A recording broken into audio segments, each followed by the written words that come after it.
স্বাধীনতা পদক পেলেন, তাদের সবার জন্য আমরা দাঁড়িয়ে একবার হাততালি দিই সবার উদ্দেশ্যে।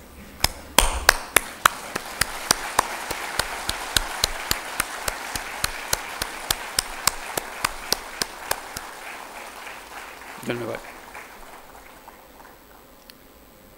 আজকে অনুষ্ঠানে আমাদেরকে মনে করিয়ে দেওয়া হয়েছে যে মরণোত্তর পুরস্কার দেওয়ার চাইতে জীবদ্দশায় পুরস্কারটা পেলে যে আনন্দ দেশের জন্য এবং পরিবারের জন্য, ব্যক্তির জন্য, তা মরণোত্তর পুরস্কারে পাওয়া যায় না। যাকে আমরা সম্মান দেখাচ্ছি তিনি আমাদের সঙ্গে নেই। আমরা যেন আগামীতে এটা একটা নিয়ম করতে পারি যে যাদের মরণোত্তর দেওয়ার তাদের পালা শেষ করে দিয়ে পর থেকে শুধু জীবিত অবস্থায় যারা আছেন তাদেরকে আমরা পুরস্কার দিই, তাদের প্রতি সম্মানটা আমরা দিই।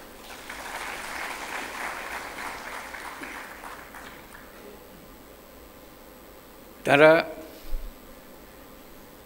আমাদের জাতিকে এক মহান উচ্চতায় নিয়ে গেছে।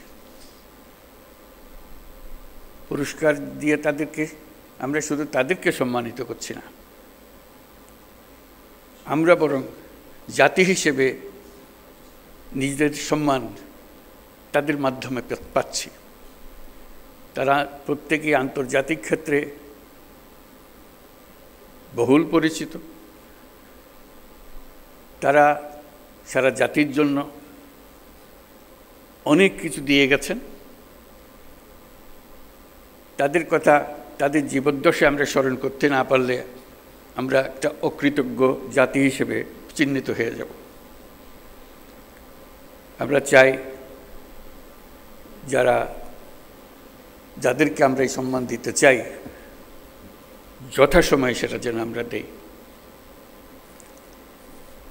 উপস্থিত সুধীবৃন্দ, সবাইকে আমার শুভেচ্ছা এবং সালাম জানাচ্ছি। আসসালামু আলাইকুম। আজ 25শে মার্চ মানব সভ্যতার ইতিহাসে কলঙ্কিত এক হত্যাযজ্ঞের দিন। 1971 সালের আজকের রাতে পাক হানাদার বাহিনী নিরস্ত্র ঘুমন্ত বাঙালির উপর নির্মমভাবে গুলি চালিয়ে হাজারো মানুষকে হত্যা করে। 25শে মার্চ থেকেই এদেশের মানুষ সশস্ত্র প্রতিবাদে জেগে উঠেছিল। 9 মাসের যুদ্ধের মধ্য দিয়ে স্বাধীন হয় বাংলাদেশ। আজকের দিনে গভীর শ্রদ্ধার সঙ্গে স্মরণ করছি স্বাধীনতা যুদ্ধে সকল বীর শহীদ ও মুক্তিযোদ্ধাদের। 1971 সালে স্বাধীনতা যুদ্ধের উদ্দেশ্য ছিল একটি ন্যায়ভিত্তিক সমাজ প্রতিষ্ঠা করা, যেখানে আইনের শাসন থাকবে, মানুষের মৌলিক মানবাধিকার নিশ্চিত হবে এবং একটা বৈষম্যহীন সমাজ প্রতিষ্ঠিত হবে। কিন্তু স্বাধীন বাংলাদেশে এখনও ন্যায়ভিত্তিক সমাজ প্রতিষ্ঠা করা যায়নি। দীর্ঘদিন ধরে এই দেশের মানুষকে তাদের ভোটাধিকার থেকে বঞ্চিত করা হয়েছে। দুর্নীতি, লুটপাট ও খুনের রাজত্ব চালিয়ে দেশে একটি ফ্যাসিবাদী সরকার ব্যবস্থা কায়েম করা হয়েছে। আজকের দিনে আমি শ্রদ্ধার সঙ্গে স্মরণ করছি জুলাই গণ অভ্যুত্থানের শহীদ ও আহতদের। তাদের আত্মত্যাগের কারণে আমরা একটা নতুন বাংলাদেশ গড়ার স্বপ্ন দেখার সুযোগ পেয়েছি। এই সুযোগ আমরা কোনো ক্রমেই বৃথা হতে দেব না। সুধীবৃন্দ, কৃতিত্বপূর্ণ অবদানের জন্য এই বছর অন্তর্বর্তী সরকার 6 জন বিশিষ্ট নাগরিককে মরণোত্তর স্বাধীনতা পুরস্কারে ভূষিত করেছে। তারা সবাই বাংলার সূর্য সন্তান। অধ্যাপক জামাল নজরুল ইসলাম একজন বিশ্ববরেণ্য বিজ্ঞানী। পৃথিবীর নামকরা সব বিজ্ঞানীরা তাকে চেনেন। তিনি সবসময় প্রকৃতি ও মানুষের কল্যাণে নিয়োজিত ছিলেন। আল মাহমুদ আধুনিক বাংলা সাহিত্যের অন্যতম উজ্জ্বল কবি। তার কবিতা বহু কবি, লেখক, পাঠককে অনুপ্রাণিত করেছে। বিশ্বের শীর্ষস্থানীয় বেসরকারি উন্নয়ন সংস্থা ব্র্যাকের প্রতিষ্ঠাতা স্যার ফজলে হোসেন আবেদ 1971 সালে বাংলাদেশের স্বাধীনতা যুদ্ধের সময় ও পরবর্তী সময়ে তিনি বাংলাদেশ গড়ার কাজে নিয়োজিত ছিলেন। লন্ডনের ফ্ল্যাট বিক্রির টাকা দিয়ে তিনি ব্র্যাক গড়েছিলেন। প্রান্তিক গরিব মানুষের জীবনমান উন্নয়ন সহ বহুমুখী কাজে ব্র্যাক এখনও গুরুত্বপূর্ণ ভূমিকা রেখে চলেছে। লেখক ও বুদ্ধিজীবী বদরুদ্দিন ওমরকে রাষ্ট্রীয় সম্মাননা জানাতে পেরে আমরা আনন্দিত ও সম্মানিত। তার সম্মাননা স্মারক আমাদের পরের প্রজন্মের জন্য অনুপ্রেরণা হিসেবে জাতীয় জাদুঘরে সংরক্ষিত থাকবে। বাংলার সঙ্গীত ও আর্টের দুই উজ্জ্বল নক্ষত্র আজম খান ও নবের আহমদ। পূর্ব বাংলায় নবেরার হাতেই প্রথম ভাস্কর্যের উদ্বোধন হয়। তিনি আধুনিক ভাস্কর্যের পথিকৃৎ। আর বাংলা পপ গানের সম্রাট আজম খান মহান মুক্তিযুদ্ধে গান গেয়ে এদেশের তরুণদের অনুপ্রেরণা জুগিয়েছেন।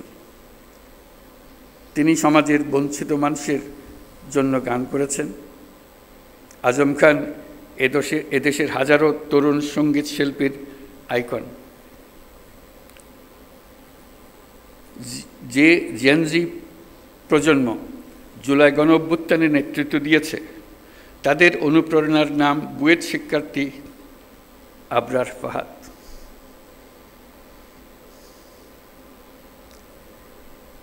সে ন্যায় বিচারের জন্য, বাক স্বাধীনতার জন্য জোরালো প্রতিবাদ করে সন্ত্রাসীদের হাতে নিহত হয়েছিল। তাকে স্মরণ করে, তাকে রাষ্ট্রীয় সম্মাননা জানাতে পেরে জাতি গর্বিত। যারা আজ এই সম্মাননা পেলেন তারা জীবদ্দশায় এই প্রাপ্তি দেখে যেতে পারেননি। এটা অত্যন্ত বেদনাদায়ক। আজকের দিনে তাদের অবদানকে আমরা কৃতজ্ঞতার সঙ্গে স্মরণ করছি। স্বাধীনতা পদক প্রাপ্তদের স্বজন যারা আজ এখানে উপস্থিত আছেন, তাদের প্রতি আমার শুভেচ্ছা ও সহমর্মিতা জানাচ্ছি। জাতীয় জীবনের বিভিন্ন ক্ষেত্রে অনন্য অবদানের স্বীকৃতি হিসেবে আজ আপনাদের স্বজনরা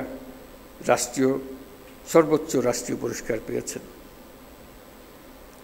দেরিতে হলেও তাদেরকে এই স্বীকৃতি ও সম্মান প্রদান করতে পেরে আমরা সবাই আনন্দিত, দেশের সবাই আনন্দিত। তাদের কাজ যুগ যুগ ধরে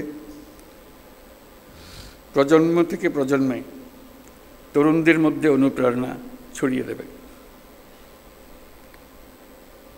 আজকে উপস্থিত থাকার জন্য আপনাদের সবাইকে ধন্যবাদ। আবারও সকলকে মহান স্বাধীনতা দিবসের শুভেচ্ছা জানিয়ে বক্তব্য শেষ করছি। আল্লাহ হাফেজ।